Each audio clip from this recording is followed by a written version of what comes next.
ونستعينه ونستغفره ونؤمن به ونتوكل عليه ونعوذ بالله من شرور أنفسنا ومن سيئات أعمالنا. من يهده الله فلا مضل له ومن يضلل فلا هادي له. ونشهد أن لا إله إلا الله وحده لا شريك له.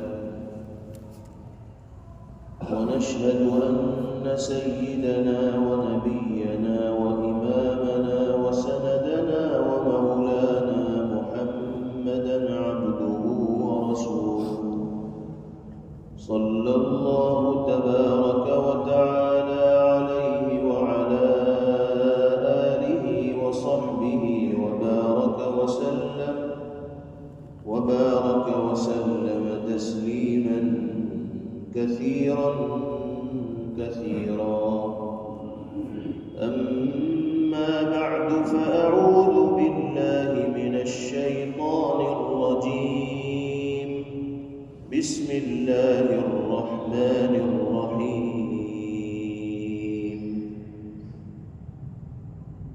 للرجال نصيب مما ترك الوالدان والأقربون وللنساء